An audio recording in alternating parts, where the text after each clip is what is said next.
faceoff. Shoots it, deflected, right in. Pietrangelo save, rebound. Stastny stopped by Pietrangelo. I don't believe that save. Neither does Peter Stastny. He can't believe the save that Pietrangelo just made on him as Frankie Sparkly. Now that maneuver there to stop and rob Peter Stastny. He should get 5 to 10 for that. Hello and welcome to another episode of Tendy Talk. I am your host Joe, better known as Washed Up Goalie on social media. This week I talked to former University of Alaska-Fairbanks goaltender and current USA Hockey ADM manager of goaltender Steve Thompson. But before I talk to Steve, let's take a short break. Steve, thanks for joining me. It's great to have you on. How you doing? Yeah, we're making the most of the situation we're in, trying to kind of shift all of our teaching to Zoom, and we just finished up our World Junior Camp, so I think that's going to be held in a bubble similar to the NHL in December. So yeah, I saw that. Hockey's still getting played, and we're still trying to kind of do our job, and it just looks a little different than it used to. Yeah, it's been interesting, even in the beer leagues, of what they're allowing us to do. As simple as I had to kind of talk to the rink I play at, because they're saying 15 minutes before, that's all you're allowed in the locker room. And I said, I'm an old goalie, and even if I get to the rink 2 hours beforehand, I'm going to be sitting alone in the locker room. I need more time to get ready. And they went, okay, that makes sense. So they're letting the goalies in, but even post game, there's no handshakes. It's just kind of like a wave from the other end of the ice, but we're making it work. Yeah. So it's normal. Yeah, it's been fun. It's just so nice to be back on the ice. So I talked to Justin Goldman about it, and I think a lot of us didn't realize how much we needed it to get back on the ice. Yeah, I haven't been on the ice since March 11th, so oh boy, I'm looking forward to that day. Just even like the smell of a rink. I haven't been in a rink since then either. So I love that you say that, because the first time I went back to the rink, once I walked through those doors, it was just that deep breath to smell in that rink air, where I think most people unfamiliar with hockey would think, oh, it's a nasty smell, but that crisp, clean smell of the ice, there's nothing like it. Yeah. So one of the goals of this podcast is to get to know goalies of all skill levels and ages, and just kind of their story into hockey, but also what makes them tick away from the rink. So somebody like yourself, you're originally from Alaska. How did you get into hockey, in the land of the midnight sun? Yeah. So it was probably similar to some, but not many. And that my family didn't have a hockey background. My parents were both athletes, but never played hockey. They grew up in Cleveland, Ohio. But my dad was in the Air Force, and so he got stationed up at Elmendorf Air Force Base in Anchorage. And when I was about 8 years old, he got free tickets at work to an Alaska Aces game, or I guess it was Anchorage Aces at the time. And so, some of the neighbor kids liked hockey, and I kind of, my first few memories of hockey were playing boot hockey, on tennis courts on base. And I used to have this little, radio. You pull the antenna out and we put it in the middle of the cul-de-sac and listen to like Aces hockey games and Aces playoff games. And I don't think I'd ever been to a game yet, but I just kind of, by the neighbor boys that were older, they loved hockey. So you kind of looked up to them and wanted to be like them. And that was kind of how it started. And I just remember going to that very first game, and they were the cheap seats in the top of the Sullivan Arena, which, aren't nosebleeds by any means, but I was afraid of heights. And I remember kind of crawling on my hands and knees to the top of the 6,000 foot arena. And once I kind of got grounded and felt comfortable in the chair, I just couldn't keep my eyes off the goalie. His name was Brian Renfrew, who's, been very heavily involved in hockey, coaching at Michigan State and now a scout for Winnipeg Jets. But he was the king. He had the cool gear, and he had a great team, and he was the reason they won the game. And I just wanted to be a goalie from pretty much the moment I stepped into a rink. Well, that answers the next question: is why goaltender? Because in your role as head of goaltending for the ADA or the ADM program, we're trying to get more goaltenders. So what was it that draw you to the gear, to the tools of ignorance, as some might say? Yeah, I think again. Thankfully, Brian played well that night. He was the reason they won. And, so I kind of got to feed off the energy of every time he made a save and the crowd went wild. And every time that, you thought the puck was going to go in and he'd make some wild save, and kind of that gasp of silence before they went wild. And Just the control of that. And then I would guess probably another big reason was, I didn't start skating or playing hockey at all till I was 9. And most kids had played for quite a while. So goalie was a position I could kind of excel at a little sooner without needing to have the fundamental skating that everybody else had. So I was, pretty unorthodox, and Dominic Hasek was my favorite goalie in the NHL. So I made a lot of crazy looking saves and probably didn't rely on skating too much at the start of the position, more just competitiveness. So Absolutely. goaltending kind of led itself to me. Yeah, and Hasek was definitely one of my favorites growing up. In fact, I'm from Chicago, so he started there, and it's crazy to think that they traded him away for next to nothing. But you look back at it, and they had Eddie Belfour at that time, who was winning Vezina trophies and Rookie of the Year, and you go, well, even hindsight, it makes sense to trade Hasek, but maybe get a little bit more for him. Yeah, I remember there's that one playoff series, I don't know, it was 91, 92, somewhere in there, where Haas got put in halfway through, I think against the Penguins, and he just made all these rollover saves at the backhand of his glove, and he was just, such a weird looking goalie to the world at that time, but you could kind of see at that moment that he was going to be something special. Yeah, it's fun to think about his impact on the position too, because to us at the time, it felt like what he was doing made no sense, but as time's gone on, so much of what he did make sense. And, his thing was, well, if they're in that close, the puck can only get so high. So cover as much of the bottom. And it's fun to think back and watch some of those old highlights with that hindsight of, well, yeah, it makes sense why he's doing that versus what is going on. What did I just see? That's crazy. So you're influenced by some of the same goaltenders I was. Very common reason for getting into goaltending. Walk us a little bit through your goaltending journey, we can say, because I know you wound up at Fairbanks. You stayed up in Alaska. Walk us through there and kind of why you wound up getting into coaching.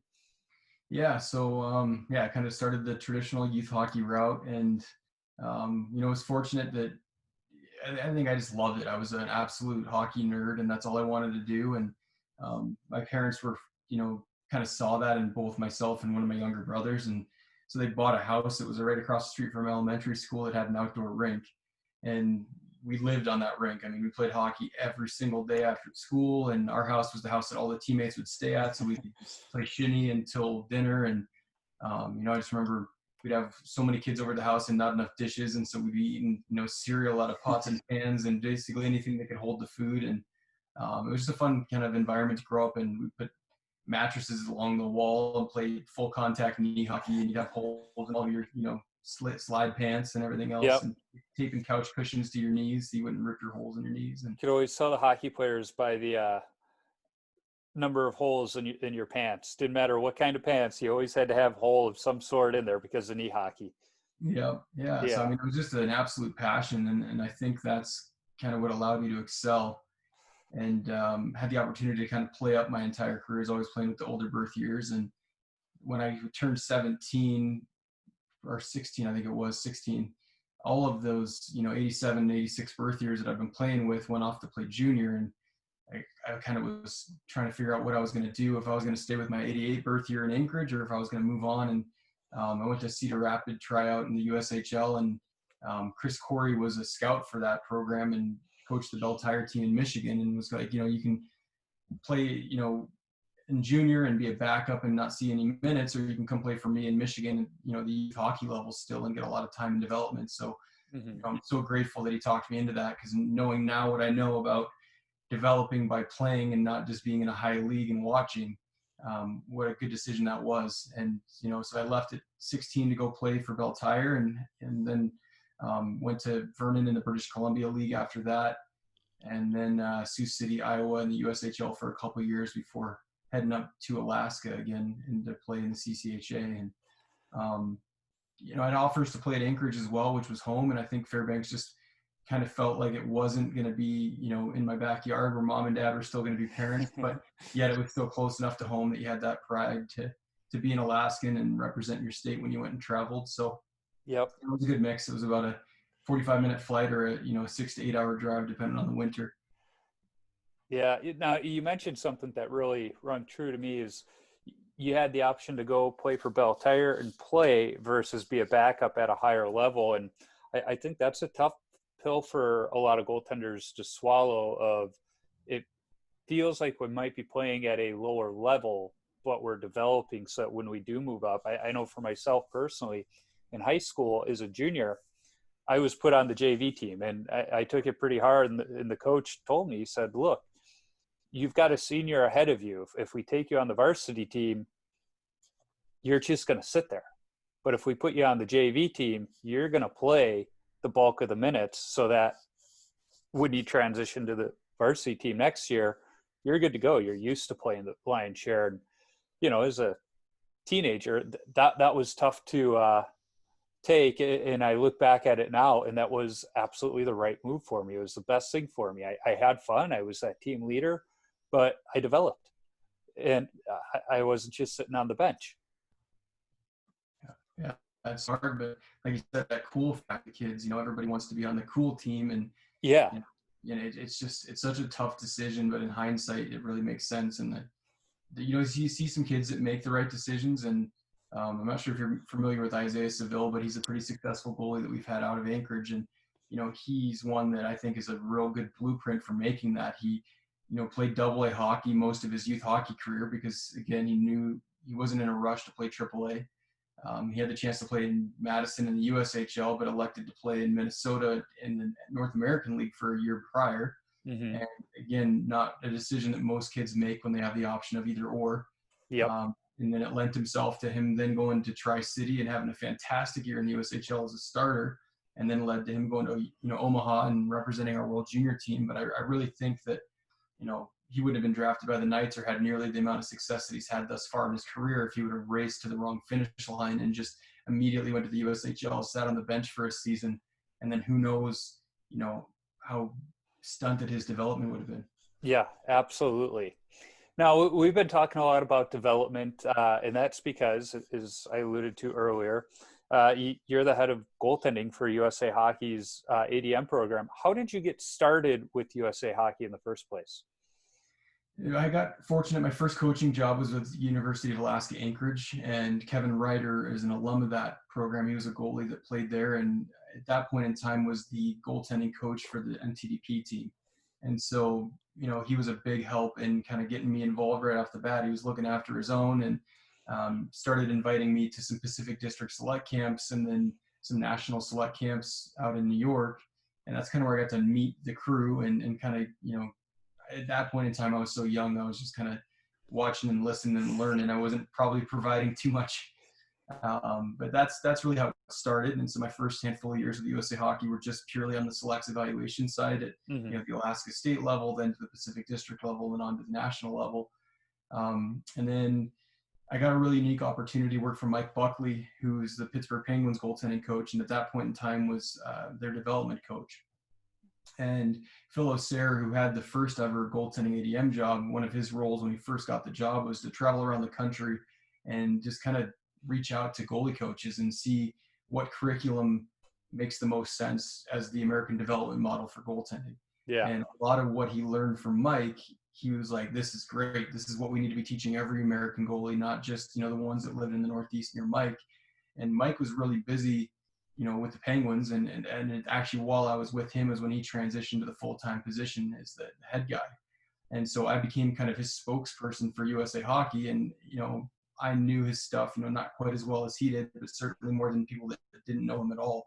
And so I would go to different events and speak on behalf of USA Hockey about Mike's systems and what he did and why he did it. And I think that was kind of another springboard into the coaching education and the player development side. That was a huge open door, and then from there had the opportunity to be the goaltending coach for our women's national team. And so that kind of helped. I had the opportunity with player development, with the coaching education, and then with our national teams on some of the higher end coaching stuff.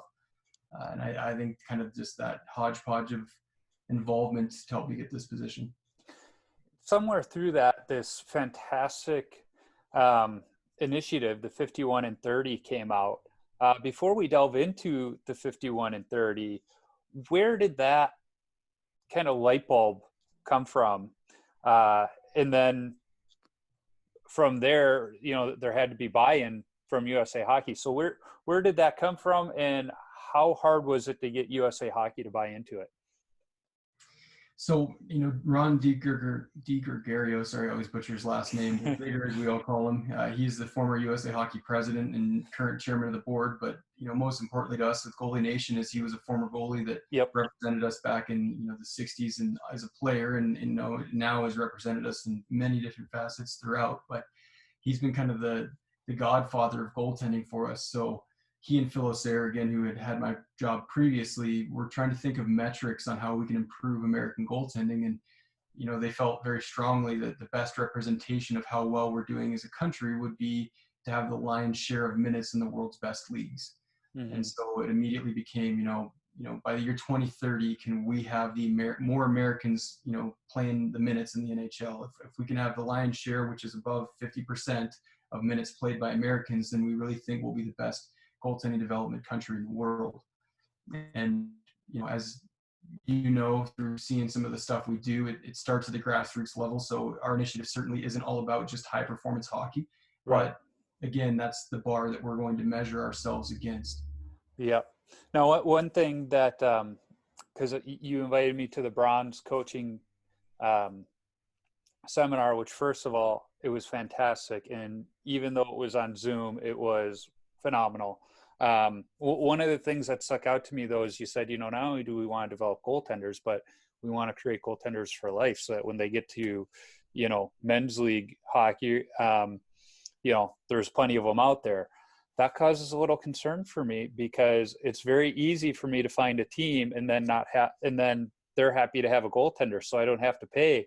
So what you're working toward, I think, is going to create so there's enough goaltenders where teams are going to look at us and say, where's your part of the money here? You got to pay team fees too, but that's a good thing, and I like it. But again, that seminar was fantastic. You guys did a great job. But when I looked back at it and reflected, the bones of the program are really simple. You guys have the try, the develop, and the master stages. It's such a simple breakdown. But can you explain briefly what those three stages are for folks so they get a better understanding? Yeah. So, we feel very strong that this is going to be like a pyramid where we have to have a very strong base if we're ever going to reach that 51-30 goal. So our number one objective is to get more people the chance to try goalie. And I'm sure everyone that's listening in is familiar with the old, stigmas about goaltending, that you're going to be a weirdo and it's not fun, and it's too expensive and it's stressful. And, there's just all these negatives that sometimes hover around goaltending. And, our first job is just to shed light on all the positives and then help break down some of the barriers that are true. Goalie gear isn't cheap. We know that to be true. There is pressure and stress that's involved in the game, and specifically the position. So we're really trying to work hard at creating a new environment that eliminates some of those current barriers, and then also shed light on all the things that we love so much about the position. And again, everyone that's involved in goaltending is obsessed with it. It's all or out, it's in or out, all or nothing. And, we just want to have more positive light shed around it, but more importantly, we just want more kids to try it to get the bug. And so, kind of one of the things we talk about is, catch your puck and you catch the bug. If you get that glove save in, most kids want to come back. You just got to make sure that the first time they try it, they get that. I love that you said that, because I had that highlighted to bring that up. And, I think even for those kids that try it out but don't catch the bug, what it does give them is that appreciation for the position that, at least when we were coming up, they didn't have. They just thought, we were the kid that couldn't skate, not realizing we were probably one of the best skaters on the team, or all you do is stand there and it's not that hard. And I remember a couple times in high school where, we'd go out for rat hockey and teammates would put my equipment on and they're like, that was a lot harder than I thought it was. Like, how do you move in that stuff? And, so even those kids that don't catch the bug, I think it gives them a greater appreciation for the position at a younger age too. So that's good.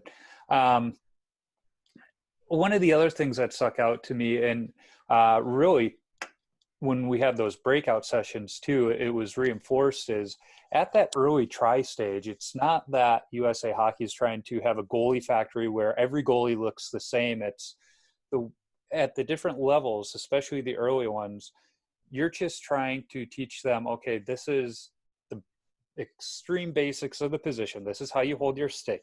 This is why you want your glove up. This is how you do a T push or a shuffle.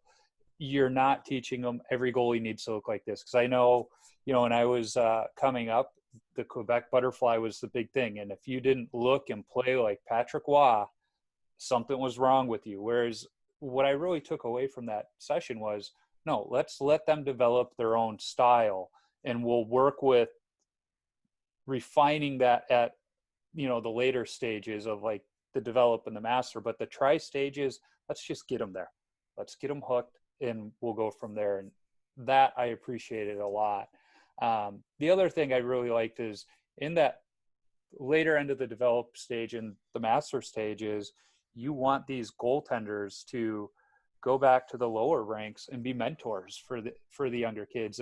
And that really stuck to me because I was talking to David Hutchinson of Engol Mag last week, and he's an educator by trade. And his saying was, in order to learn, you have to know, it was in order to learn, you have to be able to teach it.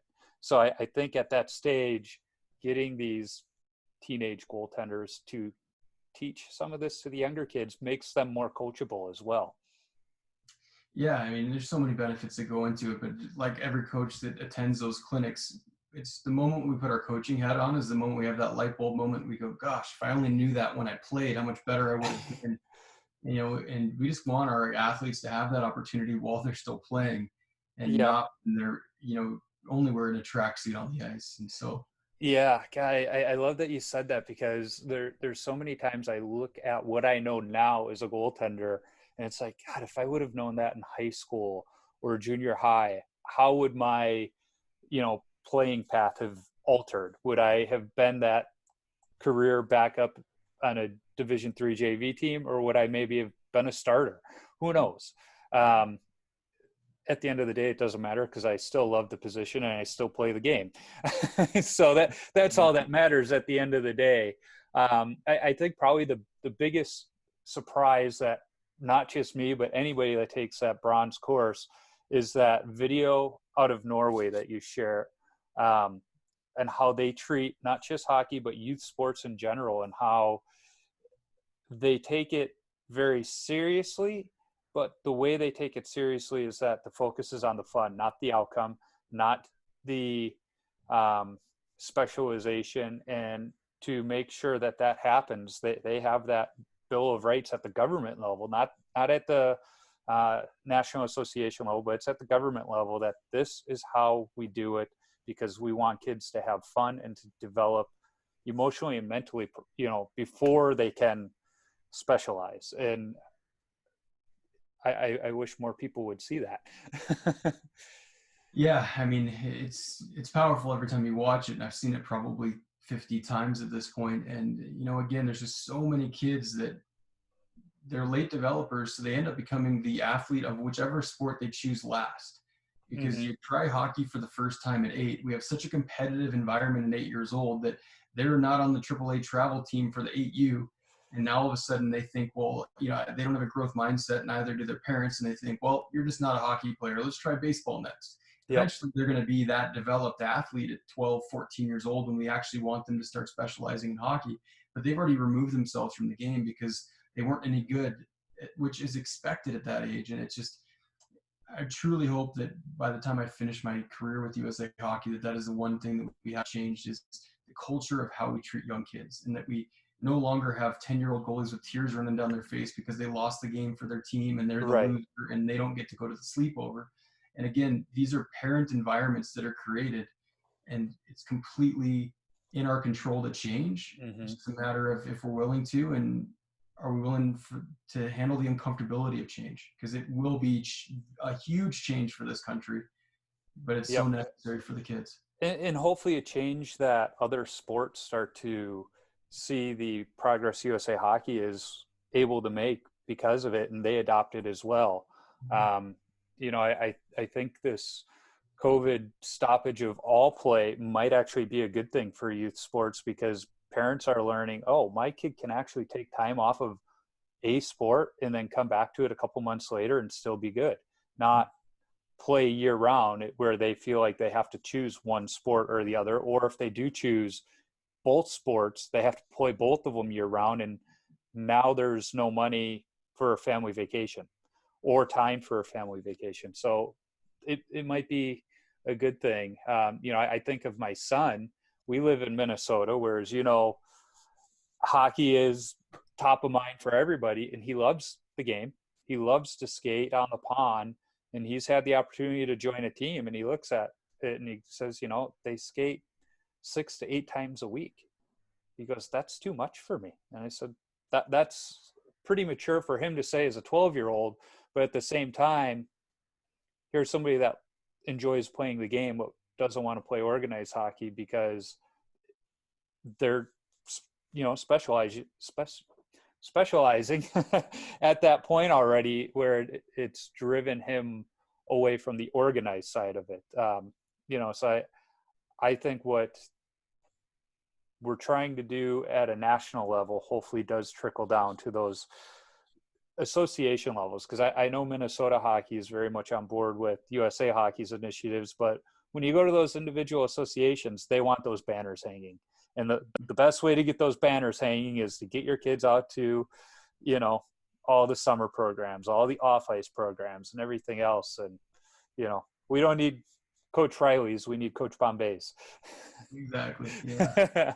So, USA Hockey, or before I get to this part, is USA Hockey starting to see success with, early successes with the change in focus with goaltending?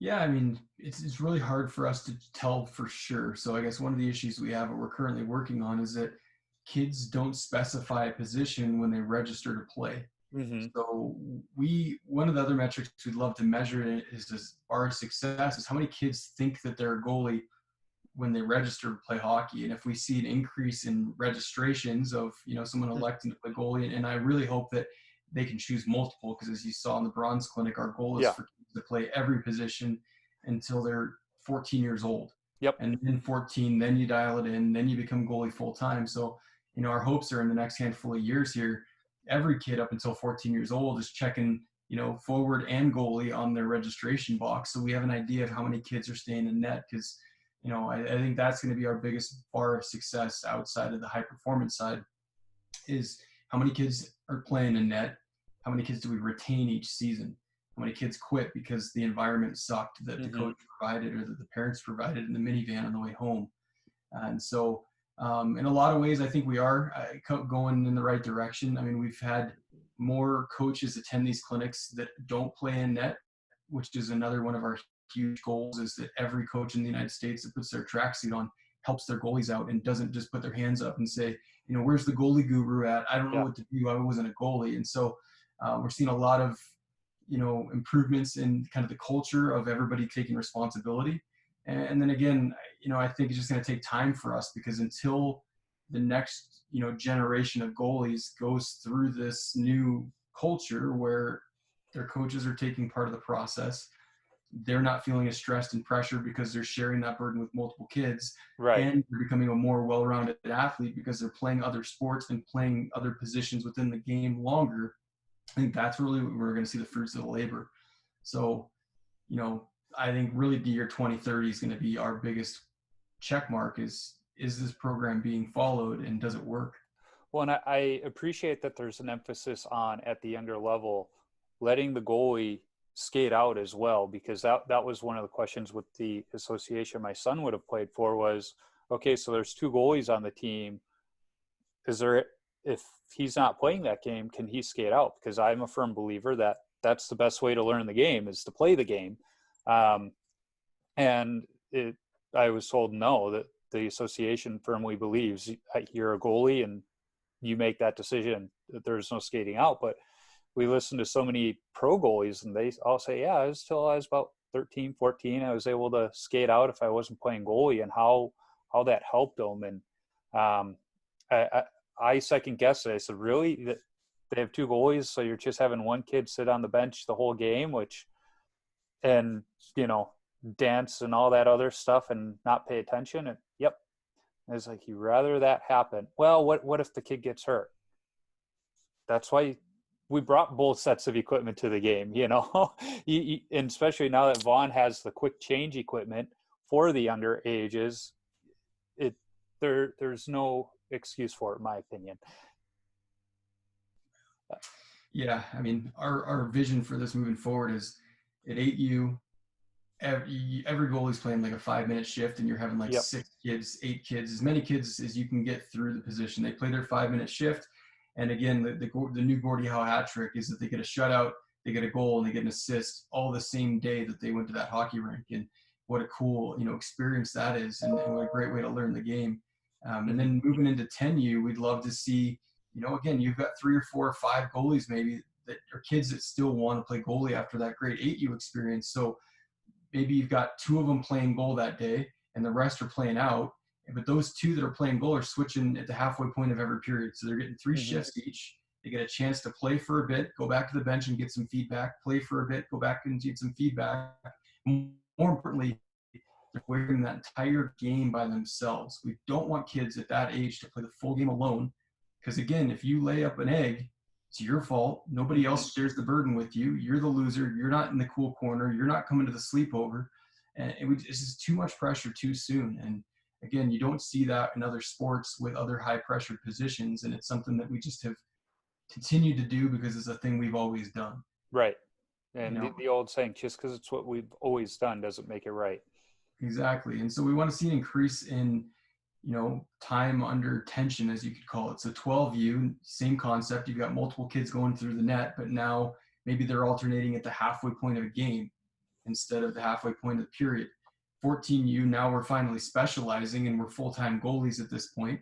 You're still alternating, but you're just taking life a little bit more serious in this role because this is what you've identified as, your future, hopefully, if you love the position. And, you're kind of slowly but surely adding more responsibility because mentally you're prepared to do so.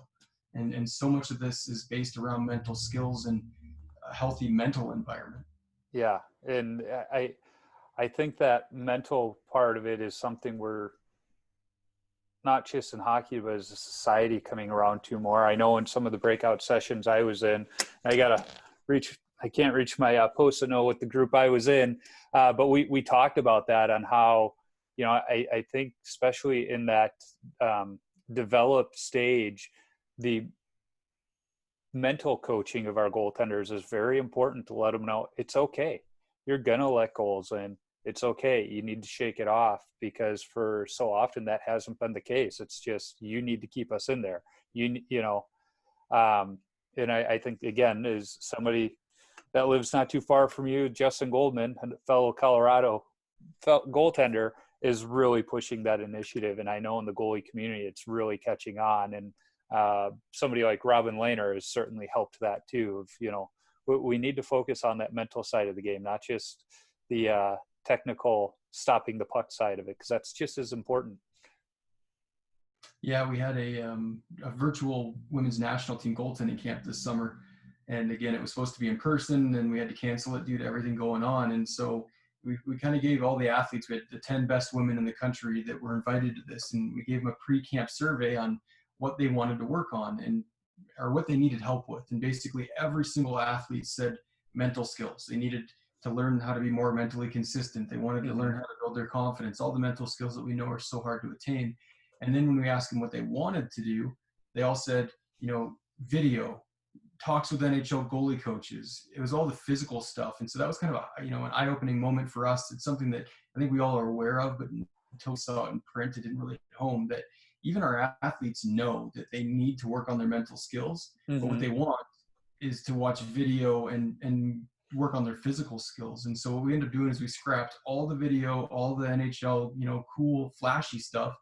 And we brought in a sports psychologist and we put in that entire 6-week curriculum into building mental skills. And I think it was actually probably one of the best camps we've ever put on, only because the ice wasn't there to distract us from really the foundation of what these higher level athletes need.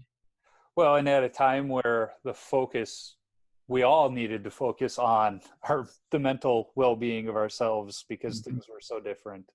That's awesome. And I'm sure as we return to play, we'll probably see that those athletes are better prepared and have, some established success right off the bat because of that. Yeah, and something I would recommend to every, high level athlete. In the summer, we all recommend put your gear in the garage and to quit playing hockey. Give your hips a break, give your knees a break, let your body recover. That doesn't mean your game needs to stop. Your development doesn't need to stop. So maybe it is putting more time into your, mental skills, your off-ice strength and conditioning, your flexibility. I mean, there's so many things that you can do, your nutrition, your sleep habits, and you can become a better goalie without putting your goalie gear on. Yep. And I don't want people to feel afraid that if they do put their gear in the garage for a couple months, that it's going to really, inhibit their development, because most likely it's actually going to help them in multiple ways, and it'll multiply their career in ways they never thought possible.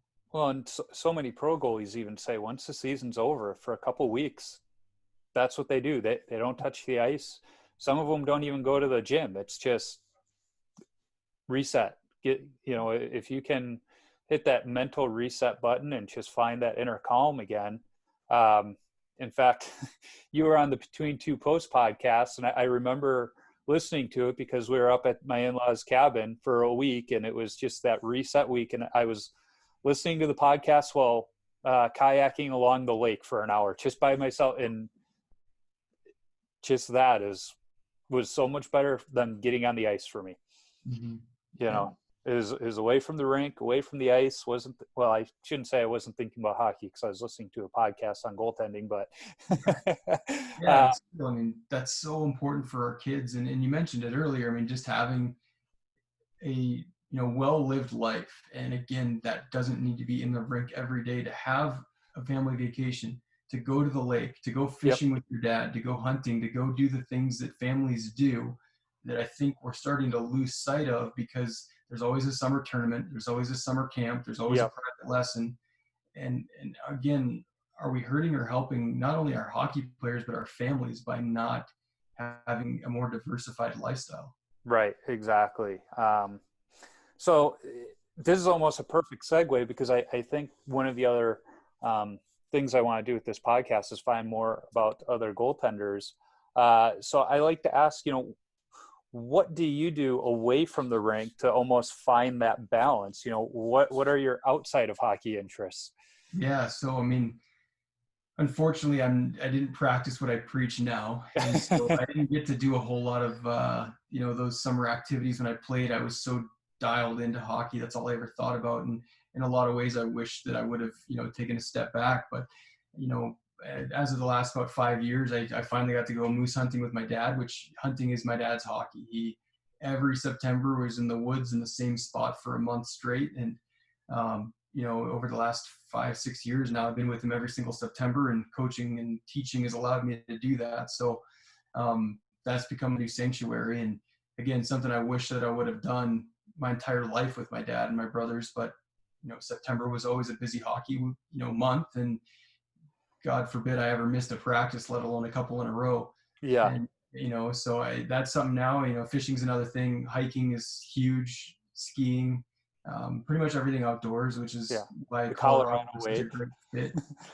Yeah. I mean, when I took the job, USA Hockey basically said you can live anywhere in the country other than Alaska, but that's just too far removed and too expensive to fly around the world from there. So it was a no-brainer for me that Colorado was going to make sense, because the hiking, the hunting, the skiing, the fishing, the outdoors, the sunlight. I mean, it just everything that you love that's, about Alaska, Colorado has.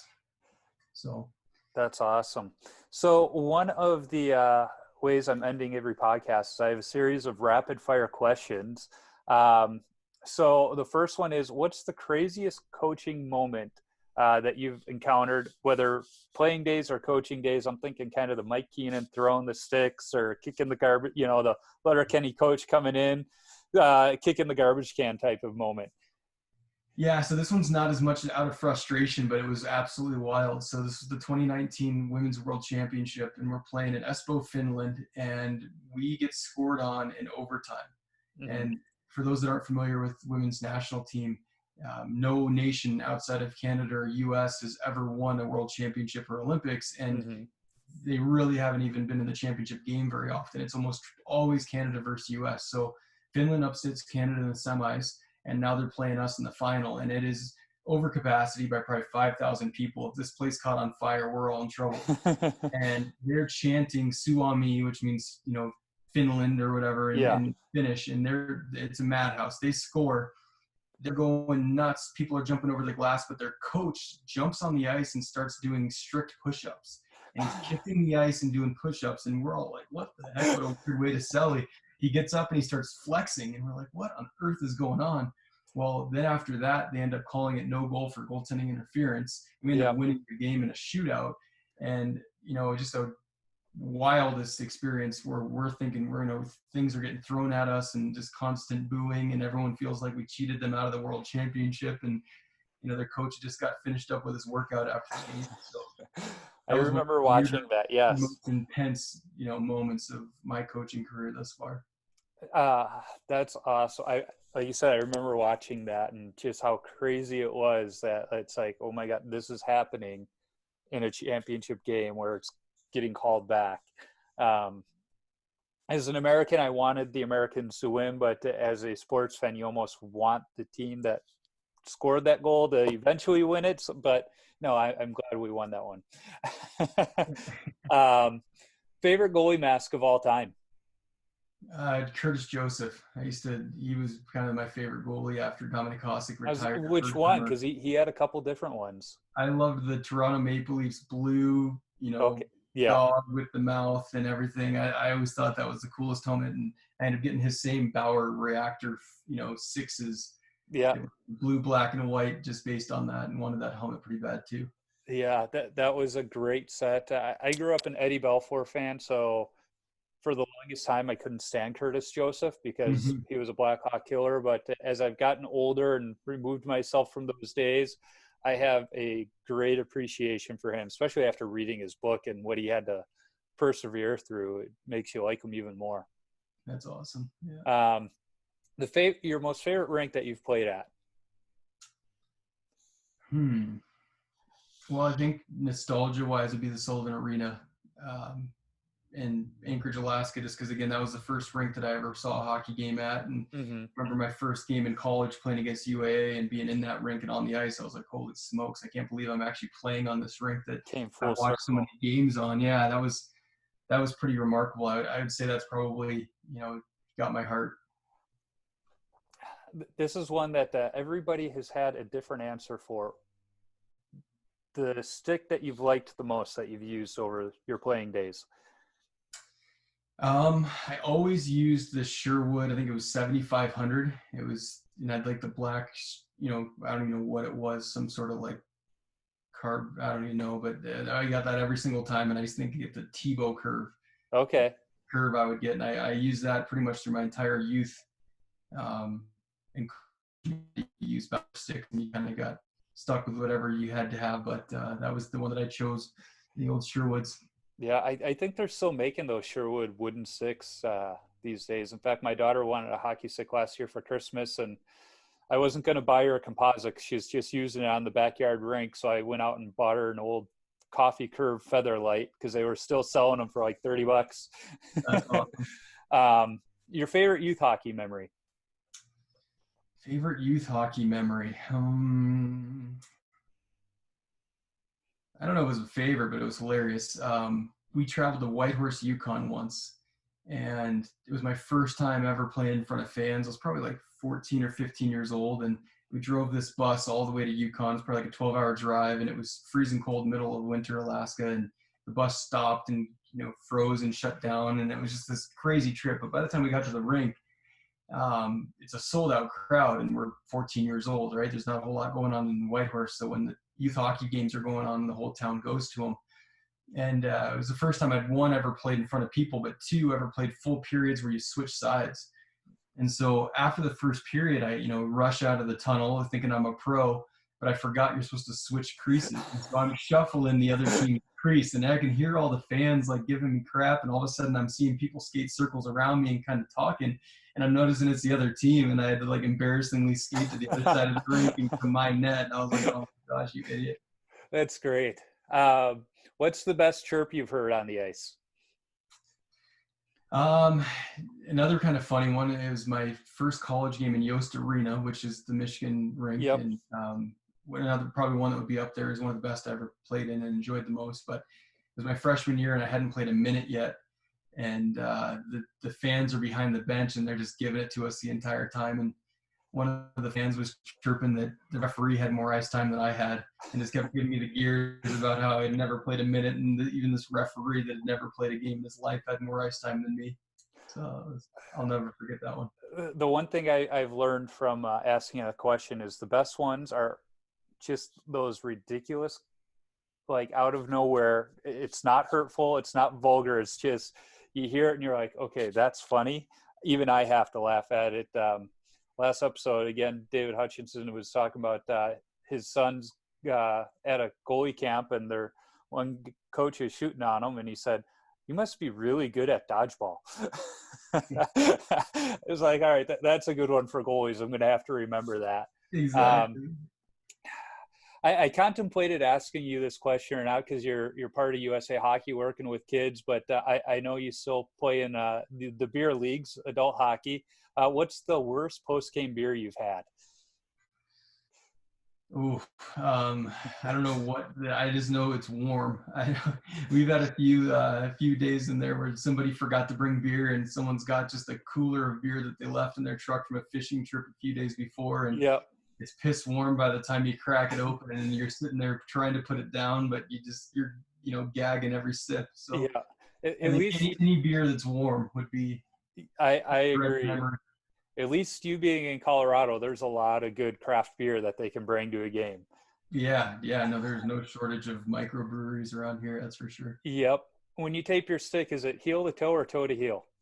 Heel to toe every time. All right. Most goalies are. Had a few say toe to heel, but the only one that had a good reason for toe to heel is Connor Beaupre, the wild emergency backup. And he really likes to play the puck. And he felt that the puck comes off the blade better when it's toe to heel. I said, all right, I've never been good at playing the puck, so I'll take your word for it. Yeah, me neither. Maybe that was my problem. Yeah.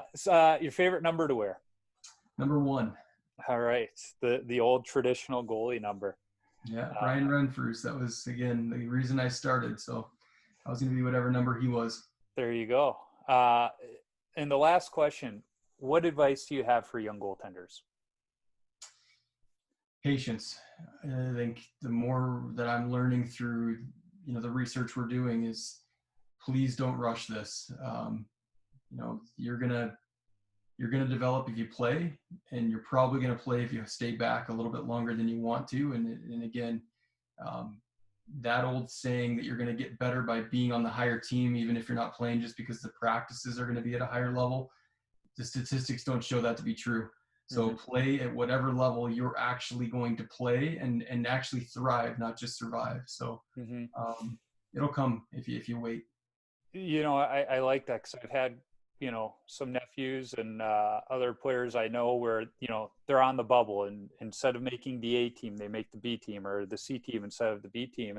And every time I've told them, be happy you made the team you made, because you're going to be able to play. You're going to be the one that's put on the power play or the penalty kill versus being the fourth line player or the third line defensive pair.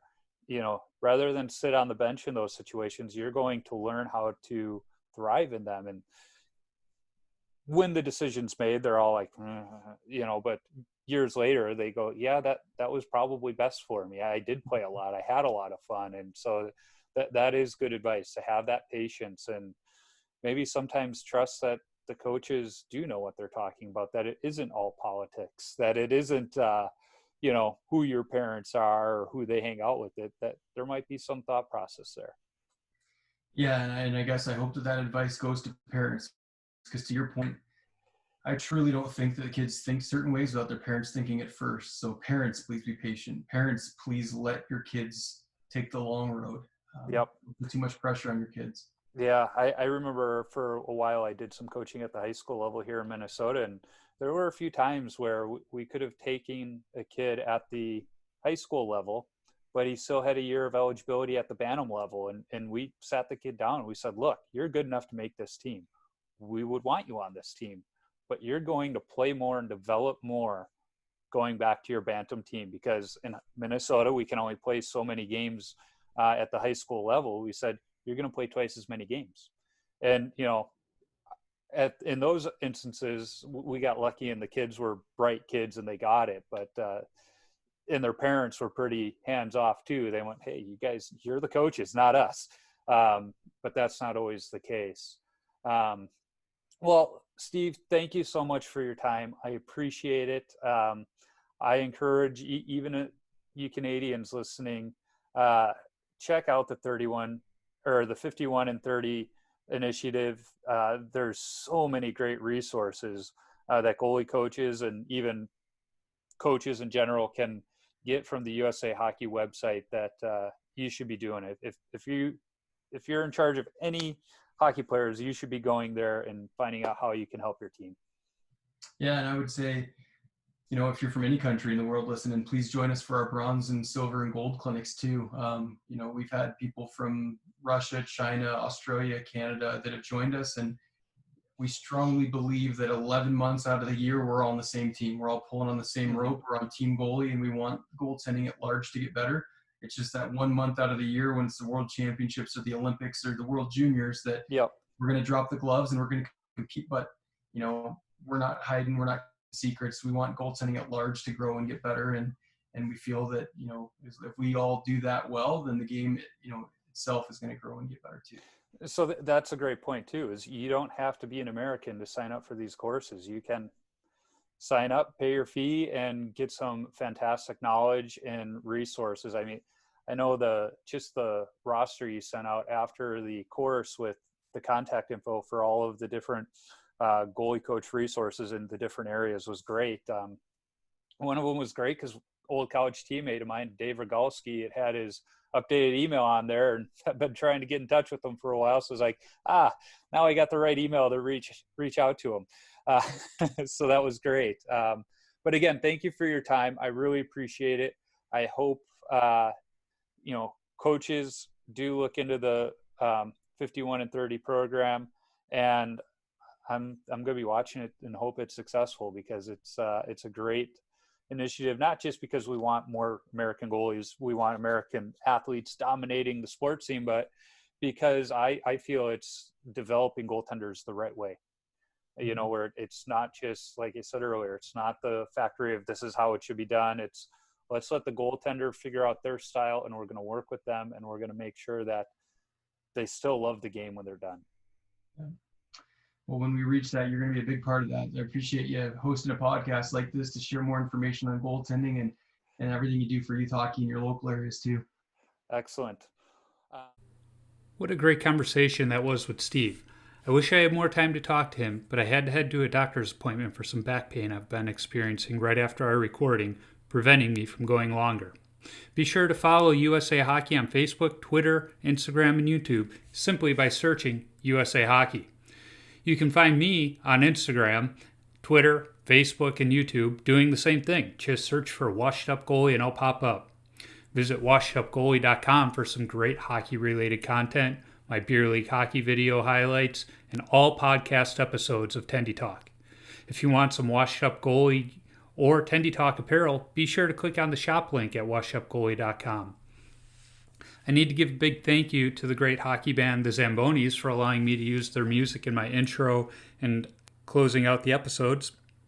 You can download their music on iTunes or listen to them wherever you stream your music from. I'm working on lining up other goalies to talk to and have some exciting guests coming up in the next few weeks. If you are a goalie or have connections to a goalie who I should talk to, shoot me an email at washedupgoalie39@gmail.com or send me a DM on social media.